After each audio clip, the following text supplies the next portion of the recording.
Selamat pagi anak-anak, hari ini kita akan belajar mengenai lembaga keuangan. Baik, kita akan melihat pengertian lembaga keuangan. Lembaga keuangan menurut para ahli, yang pertama adalah lembaga keuangan merupakan untuk semua perusahaan yang berada di bidang keuangan, yang mana kegiatannya adalah menghimpun atau hanya menyalurkan dana, atau mungkin kedua-duanya. Itu berdasarkan Kasmir. Yang kedua adalah berdasarkan Dahlan Slamet mengatakan bahwa lembaga keuangan merupakan suatu badan usaha yang kekayaannya terutama berbentuk aset keuangan. Secara umum, pengertian lembaga keuangan merupakan aset keuangan atau financial asset, di mana badan usaha yang kekayaannya terutama berbentuk aset finansial itu sendiri dan juga berupa tagihan atau kredit.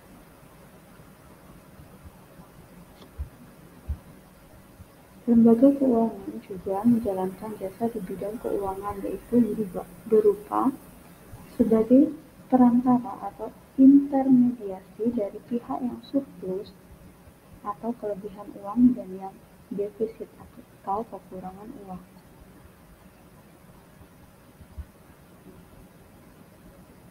Fungsi lembaga keuangan adalah, yang pertama adalah melancarkan pertukaran produk, barang atau jasa dengan memakai uang dari instrumen kredit. Kemudian yang kedua adalah menghimpun dana dari masyarakat dalam bentuk simpanan dan menyalurkan ke masyarakat dalam bentuk pinjaman. Yang ketiga adalah memberikan pengetahuan dan informasi. Di sini yang dimaksud dengan memberikan pengetahuan dan informasi yang pertama adalah lembaga keuangan melaksanakan suatu tugas sebagai pihak yang ahli dalam analisis ekonomi dan kredit untuk kepentingan diri sendiri dan kepentingan yang lain atau nasabah. Yang kedua adalah lembaga keuangan berkewajiban untuk menyebarkan informasi dan kegiatan berguna dan menguntungkan bagi nasabah. Kemudian yang ketiga adalah memberikan jaminan. Yang keempat adalah menciptakan dan memberikan likuiditas.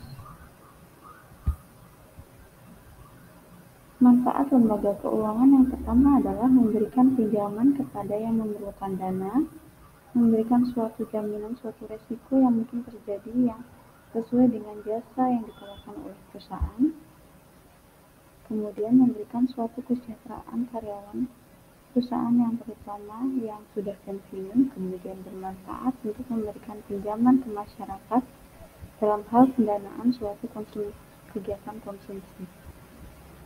Kemudian bermanfaat bagi semua anggota dalam hal kebersamaan dan sisa hasil usaha. Baik, kita akan lanjutkan ke lembaga keuangan bank.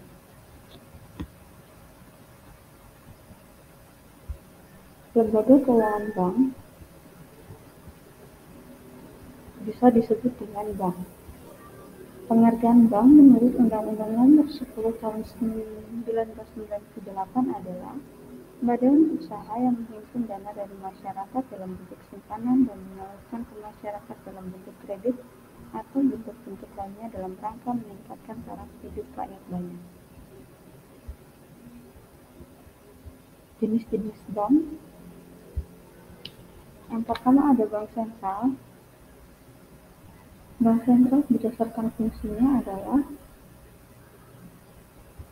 sebagai bank sirkulasi, lender of the last resort and banker bank pada suatu negara, di mana Bank Indonesia merupakan bank sentral bagi negara Indonesia dalam pelayanannya lebih banyak kepada pihak pemerintah dan pihak lembaga perbankan. Kemudian ada bank umum. Bank umum adalah bank yang tugasnya melayani seluruh jasa-jasa perbankan dan melayani segenap lapisan masyarakat, baik masyarakat perorangan atau lembaga. Di sini dapat sudah cantumkan beberapa contoh dari bank umum bisa dilihat dan itu familiar dengan yang ada di sekeliling kita. Kemudian bank umum konvensional, salah satu contohnya adalah Bank BCA, di mana bank umum konvensional adalah bank yang menjalankan usahanya secara konvensional yang dalam kegiatannya memberikan jasa dalam lalu lintas pembayaran. Kemudian bank umum syariah untuk contohnya adalah bank muamalah. Dalam pelaksanaannya mereka melaksanakan kegiatan berdasarkan prinsip syariah.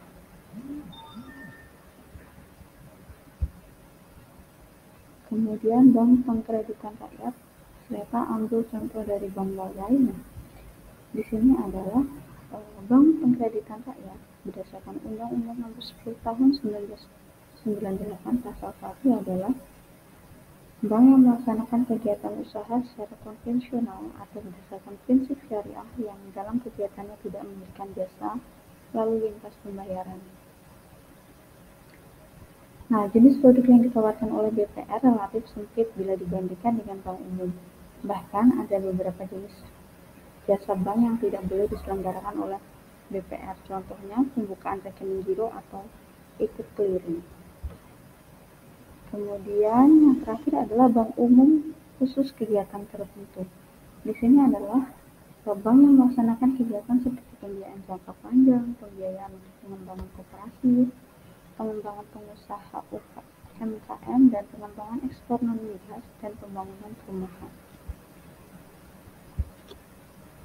Sekian dari Miss Eta.